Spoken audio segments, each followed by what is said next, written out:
Hello दोस्तों, स्वागत है एक बार फिर से आपके अपने यूट्यूब चैनल एवरेज एस्पिरेंट पर। उम्मीद करता हूँ आप सभी अच्छे होंगे। ये वीडियो एसएससी जीडी एस्पिरेंट्स के लिए इम्पोर्टेंट होने वाली है, क्योंकि इस वीडियो में मैं अपने मेडिकल रिव्यू दूंगा कि मेरा मेडिकल एसएससी जीडी 2022 का किस तरह से हुआ। और इसमें बहुत सारे आपके डाउट भी क्लियर हो जाएंगे। इसमें मैं आपको ये बताऊंगा कि मेरा मेडिकल है वो किस डेट को हुआ, किस सेंटर पर हुआ, और कितने दिन में मेरा मेडिकल कंप्लीट हो गया था। और एक दिन, 2 दिन या 3 दिन, जितने भी दिन वहाँ पर लगे थे वो सभी मैं आपको बताऊंगा कि किस किस दिन क्या क्या हुआ था। ठीक है। उसके बाद मैं आपको बताऊंगा कि डॉक्यूमेंट वेरिफिकेशन में क्या क्या चीज़ चाहिए होती है, और किन लोगों को डॉक्यूमेंट वेरिफिकेशन में रिजेक्ट कर रहे हैं। और अदर स्टेट वालों का भी डिस्कस करूंगा कि जिन लोगों ने बाहर के आने से असम, त्रिपुरा, नागालैंड वहाँ का डोमिसाइल बनवाया हुआ है, लेकिन रेजिडेंट्स उनका कहीं अदर स्टेट है, जैसे यूपी, बिहार, राजस्थान, मध्य प्रदेश, इस तरह का है। तो उनके लिए क्या होना चाहिए, यानी क्या वहाँ पर कोई कैंडिडेट आया था जिसके साथ ऐसा हो, वो भी मैं आपको बताऊंगा। ठीक है। और आरएम यानी रीमेडिकल आपको मिलता है, क्या वो क्लियर हो जाता है, या किस तरह के वहाँ पर डॉक्टर है, स्टाफ है, वो सारी चीज़ मैं आपको इस वीडियो के थ्रू डिस्कस करने वाला हूँ। आई होप आप वीडियो के एंड तक बने रहेंगे और चीज़ें समझ जाएंगे। ठीक है। तो मैं एक एक करके डिस्कस करना शुरू करता हूँ। ठीक है। सबसे पहले अगर मैं मेरे मेडिकल की डेट बताऊं तो वो 24 जुलाई 2023 को मेरा मेडिकल था, यानी 24 जुलाई को मेरा मेडिकल था। और अगर मैं अपने मेडिकल सेंटर की बात करता हूं तो जहाँ पर मेरा मेडिकल एग्जाम हुआ है, वहाँ पर वो सेंटर है ITBP Tigray, new Delhi camp. आप सभी जानते होंगे ये कैंप कहाँ पर है। अगर कोई सा ऐसा कैंडिडेट है जो नहीं जानता है कि जो मेडिकल एग्जाम सेंटर है वो कहाँ पर है, तो मैं उसको बता दूं कि सबसे पहले अगर आप कहीं बाहर से आ रहे हैं, ट्रेन से आओगे, तो आप दिल्ली रेलवे स्टेशन आओगे, और वहां से सीधा आप मेट्रो पकड़कर साकेत मेट्रो स्टेशन निकल जाना। येलो लाइन से आप साकेत मेट्रो स्टेशन निकल जाना। वहां से एग्जिट करने के बाद आप किसी भी ऑटो वाले को बता देना कि आपको आईटीबीपी टिहरी कैंप जाना है, वो आपको वहां पर छोड़ देगा। 10 मिनट 15 मिनट के बाद आप आईटीबीपी टिहरी कैंप पर पहुंच जाएंगे। उसके बाद मैं बात करता हूँ कि हमारा डॉक्यूमेंट वेरिफिकेशन क्या हुआ, अंदर जाने के बाद क्या क्या प्रोसेस हुआ। ठीक है। तो अगर मैं बात करूँ तो सबसे पहले आपको एडमिट कार्ड और एक आईडी जरूर लेकर जानी है। इसके बगैर आपको एंट्री नहीं दी जाएगी गेट पर। ठीक है। ये लेकर जाने के बाद आपको एंट्री दे दी जाएगी। सुबह 6 बजे मेरी एंट्री हो गई थी। एंट्री होने के बाद हमें आगे ले जाया गया, और जहाँ पर सारी प्रोसेस स्टार्ट होगा वहाँ पर हम सबको बिठा दिया गया। ठीक है। उसके बाद हमको कुछ डोजर दिए गए, कुछ फॉर्म दिए गए जो हमें फिल करने थे, और उसमें हमें अपनी एजुकेशन क्वालिफिकेशन, अपना नाम, roll number, date, exam centre, और यानी जो भी डिटेल होती है वो वहाँ पर फिल करनी थी। ये सारी डिटेल आपको वहीं पर बताई जाएंगी, कहाँ पर आपको क्या लिखना है। वो उसी तरीके से जो भी आपके साथ में कोई भी ऑफिसर होगा वही आपको सही समझाएगा कि आपको किस तरीके से करना है। कोई मिस्टेक नहीं करनी, अगर मिस्टेक हो जाती है तो उसको कैसे इम्प्रूव करना है। ठीक है। उसके बाद हमारा डॉक्यूमेंट वेरिफिकेशन हुआ। डॉक्यूमेंट वेरिफिकेशन में अगर मैं बात बता दूं तो डॉक्यूमेंट में क्या क्या डॉक्यूमेंट लगते हैं, तो 10वीं तो आपकी लगेगी ही। और मैं जो भी डॉक्यूमेंट आपको बता रहा हूँ, आप इनकी फोटो स्टेट और ओरिजिनल दोनों लेकर जाना है। ठीक है। 10वीं 12वीं, अगर किसी ने ग्रेजुएशन की है तो वो भी लगा सकता है। ठीक है। 10वीं अगर कोई अदर जैसे यूपी बोर्ड में हुआ तो यूपी बोर्ड में सनद एक अलग से मिलती है, लेकिन सीबीएसई बोर्ड में 10वीं की मार्कशीट में ही उसकी सनद होती है। ठीक है। तो 10वीं 12वीं इनके सर्टिफिकेट हो गए। उसके बाद मैं बताता हूँ कास्ट सर्टिफिकेट और डोमिसाइल सर्टिफिकेट। और डोमिसाइल सर्टिफिकेट, फिर उसके बाद आपकी आईडी प्रूफ। ये यही सारे डॉक्यूमेंट है, यही आपके लगते हैं। और कुछ फोटो, 2-3 आप फोटो लेकर चले जाना।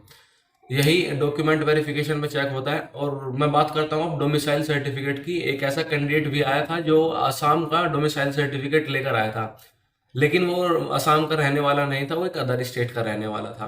ठीक है। जब उसका डॉक्यूमेंट वेरिफिकेशन हुआ तो वहां पर पूछा गया कि कहाँ के हो, तो उसने बताया कि मैं असम का रहने वाला हूँ, जबकि वो असम का नहीं था। तो वैसे कैंडिडेट जो भी हैं उनको वहां पर रिजेक्ट कर दिया गया, और उनका मेडिकल भी नहीं हुआ, उनको डॉक्यूमेंट वेरिफिकेशन में ही रिजेक्ट कर दिया गया, और वहीं से उनको वापस भेज दिया गया। हालांकि कुछ सेंटरों पर कुछ पुलिस केस भी हो रहे हैं, जैसे वेस्ट बंगाल में है। अगर कोई भी अगर यूपी, बिहार का या हरियाणा कोई भी लड़का जा रहा है, उनको वहां पकड़ रहे हैं, और थोड़ा बदतमीजी भी हो रही है।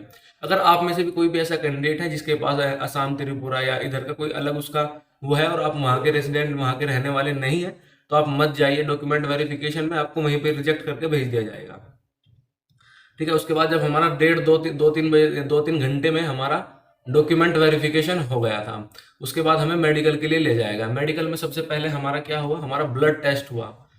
ब्लड टेस्ट हुआ, फिर उसके बाद हमारा यूरिन टेस्ट हुआ, और फिर उसके बाद मेरा तो 24 तारीख में ही एक्सरे हो गया था, लेकिन कुछ कैंडिडेट थे जिनको 25 तारीख में जिनका एक्सरे हुआ था। ठीक है, तो मेडिकल दिन की बात करूं तो मैं 2 ही दिन चला है मेडिकल। फर्स्ट डे में क्या क्या हुआ, डॉक्यूमेंट वेरिफिकेशन हुआ, ब्लड टेस्ट हुआ, एक्सरे हुआ और यूरिन टेस्ट हुआ। उसके बाद फिर आगे का प्रोसेस स्टार्ट हुआ, जैसे कि फिर हमें एक लाइन में ले जाया गया। लाइन में ले जाने के बाद सभी को कैंडिडेट को खड़ा कर दिया गया, यानी 25-25 के ग्रुप बनाए हुए थे। अगर 25-25 लड़के के ग्रुप बनाए हुए थे कि ये 25 लड़के इन डॉक्टर के पास, ये 25 लड़के दूसरे डॉक्टर के पास, ये 25 तीसरे डॉक्टर के पास। ठीक है, इस तरह से ग्रुप बनाए गए थे। अगर मैं स्ट्रेंथ की बात करूं तो कितने कैंडिडेट प्रेजेंट हुए थे, तो 106 कैंडिडेट प्रेजेंट हुए थे, जिनमें से 30 लड़कियां थी और बाकी 76 लड़के थे। तो तीन तीन ग्रुप बने थे लड़कों के और एक ग्रुप बना दिया था लड़कियों का। ठीक है, उसके बाद हमें एक कॉरिडोर में ले जाया गया। कॉरिडोर में ले जाने के बाद हमें खड़ा कर दिया गया और हमें कहा गया कि आप जंप कीजिए सबसे ज़्यादा, यानी इस जंप करने का मतलब है हमारी वेरिकोज वेन चेक हो गई है। फिर बहुत देर तक जंप किए। जंप करने के बाद में फिर हमारी वेरिकोज वेन चेक हुई कि वेरिकोज वेन होता है कि अगर आपके पैरों में कुछ भी नसें होती है, जिगजैग सी बनी होती है, उस पर एक मेडिकल पॉइंट बन जाता है। ठीक है, उसके बाद फिर वहीं पर ही हमारा हैंड एंगल भी चेक हुआ, हाथों का एंगल ऐसे करके हमारा हैंड एंगल चेक हुआ, नोक नी चेक हुई, फ्लैट फुट चेक हुआ, और उसके बाद हमारी ये फिंगर ट्रिगर्ड फिंगर चेक हुई और बाकी सभी फिंगर चेक हुई है। उसके बाद हमें जाकर वहाँ पर कुछ देर के लिए बैठा दिया गया। फिर कुछ देर के बाद जब हम बैठाने के बाद में एक आधा एक घंटा बैठाने के बाद में फिर हमारा आई टेस्ट हुआ। आई टेस्ट में क्या क्या चेक होता है, कलर विजन चेक होता है और हमारा कलर ब्लाइंडनेस चेक होता है। ठीक है, वहां पर मतलब बहुत ऐसे कैंडिडेट थे जिनका 6/9 था, जो खुद भी कह रहे थे कि मेरा 6/9 है, तो उनमें से भी मैंने देखा है कि उनको पास भी किया गया है। ऐसा नहीं है बिल्कुल ही टफ तरीके से कर रहे हैं, बहुत ईजी तरीके से भी कर रहे हैं। तो उनसे ही मैंने बात की, वो लड़के मुझे बता भी रहे थे कि हमारी आई 6/9 थी, लेकिन यहाँ पर हमारी 6/6 हो गई है। लेकिन कलर जो होता है ना, कलर विजन, कलर ब्लाइंडनेस में पॉइंट दिया जा रहा है, क्योंकि वहां पर थोड़ा अनएक्सेप्टेबल वाली चीज आ जाती है। अगर कोई भी ऐसा कैंडिडेट है जिसको कलर ब्लाइंडनेस की प्रॉब्लम है, तो उसको रीमेडिकल के लिए जरूर भेजा जाएगा। ठीक है, और आप जानते हैं कि एक दिन में कलर ब्लाइंडनेस ठीक नहीं होता है, तो यानी वो रिजेक्ट ही हो जाएगा। तो आई विजन में भी इतना प्रॉब्लम नहीं है, अगर थोड़ा बहुत भी कमी हो रही है तो वो चला भी दे रहे हैं। अगर मान लीजिए 6/6 की आप में 8 अल्फाबेट होते हैं, 8 में से 4-5 भी पढ़ ले रहे हैं, तो भी वे फिट कर दे रहे हैं वहां पर। ठीक है, उसके बाद मैं बात करता हूँ, हमारा फिर वहां पर बीपी चेक हुआ, ब्लड प्रेशर और पल्स चेक हुई है। अगर कोई भी ऐसा कैंडिडेट है जिसका 140 150 भी बीपी जा रहा है, तो वो भी पास कर दिया गया है। ऐसी बात नहीं है। कुछ ऐसे कैंडिडेट है जिनका 155 के बाद भी उनको रीमेडिकल दिया गया है, किसी को 145 पर भी रीमेडिकल दिया गया है। ठीक है, बीपी की मैं बात करूं कि आपको अगर बीपी बढ़ता है तो आप अपने डॉक्टर से सलाह लीजिए कि आपका बीपी थोड़ा कंट्रोल में रहे। अगर मैं अपना तरीका बताऊं कि मैं बीपी कैसे चेक कराता हूं, तो उसको एक नॉर्मल रखने का सबसे बढ़िया तरीका है, जब भी आपका बीपी चेक होगा तो आप अपने डॉक्टर की तरफ मत देखिएगा, अपना थोड़ा ब्रेन है वो कहीं और, ध्यान अपना कहीं और लगा लीजिएगा, यानी किसी भी अदर चीज के ऊपर। कोई भी आप दिमाग में कुछ भी ऐसा सोचिए जिसका आपका ध्यान उधर चला जाए, यानी आपको ऐसा ना लगे कि आपका बीपी भी चेक हो रहा है। ठीक है, क्योंकि जब हमें पता लगता है हमारा बीपी चेक हो रहा है, तो हमारा बीपी धीरे धीरे बढ़ने लगता है। लेकिन अगर आप अपना ध्यान हटा लेंगे किसी भी चीज की, वहां से जहां पर बीपी चेक हो रहा है, अपना ध्यान वहां से हटाकर कहीं और लगा लेंगे, तो आपका बीपी हो सकता है थोड़ा नॉर्मल ही आए। और थोड़ा ब्रीथिंग कीजिएगा, जब भी आपका बीपी चेक हो तो आप थोड़ा सा लंबी लंबी सांस लीजिएगा, इससे भी आपका थोड़ा बीपी कंट्रोल में ही रहता है। अगर मैं बात करता हूँ बीपी के बाद, फिर हमारा वेट हुआ। वेट में किस तरह से दे रहे हैं, मैं आपको वेट चार्ट दे दूंगा। अगर आप मेरे टेलीग्राम चैनल से नहीं जुड़े हैं, तो इस वीडियो के डिस्क्रिप्शन में आपको टेलीग्राम का लिंक मिल जाएगा, मैं वहां पर वेट चार्ट डाल दूंगा।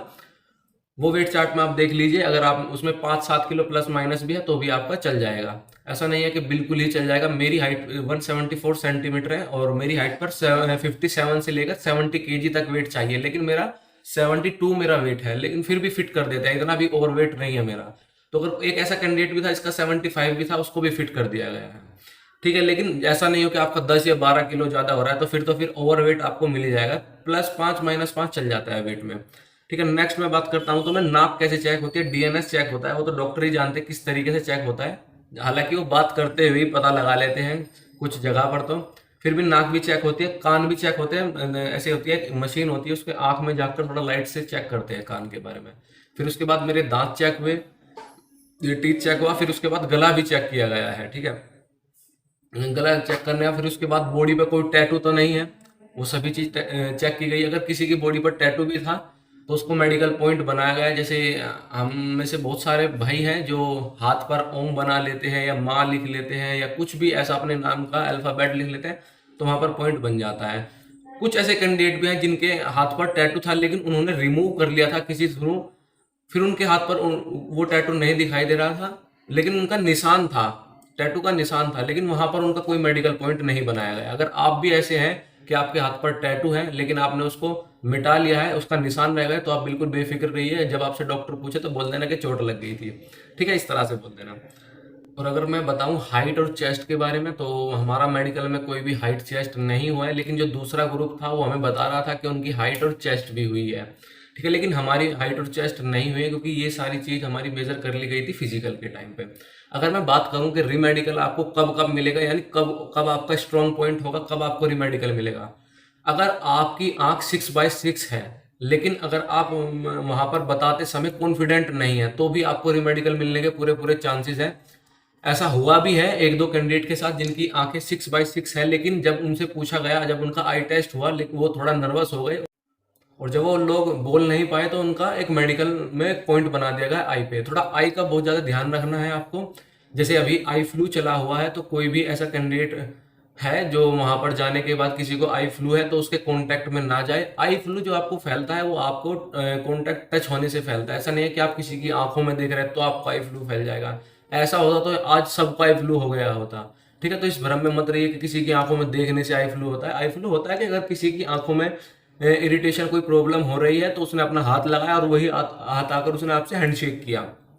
उसने जब आपने उसके साथ हैंडशेक किया, फिर आपने भी वो आके टच कर ली, तब आपको आई फ्लू हो जाएगा, ठीक है। इस चीज को अवॉइड कीजिए क्योंकि आपका आई टेस्ट होगा। अगर किसी को आई फ्लू भी है तो डॉक्टर समझ रहे हैं कि हाँ आई फ्लू है, आप विजन और कलर ब्लाइंडनेस में अच्छे कर जाइए, तो आपको पॉइंट नहीं देंगे, कोई भी आई फ्लू का कोई पॉइंट नहीं मिलेगा।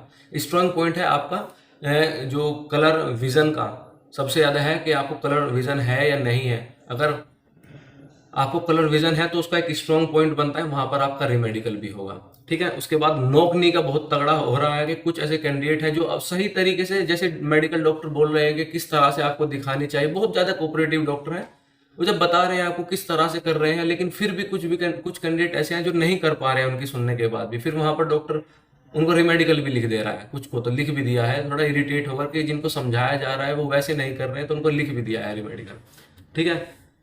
सबसे ज्यादा जो बना है आई टेस्ट पे ही बना है, ठीक है। इससे ज्यादा किसी भी पॉइंट पर रिमेडिकल नहीं बना है। ITBP डिग्री कैप में सबसे ज्यादा आई टेस्ट ही होगा जिसका भी होगा। बाकी इतना कुछ टफ था भी नहीं, थोड़ा बहुत नॉर्मली कर रहे हैं, तो इससे आपको घबराने की कोई जरूरत नहीं है। एंड लास्ट में यही कहूँगा, अगर आपका अभी भी कोई भी डाउट रह जाता है तो आप वीडियो पे कमेंट कीजिए, आपके कमेंट का रिप्लाई कर दिया जाएगा। जय हिंद, जय भारत।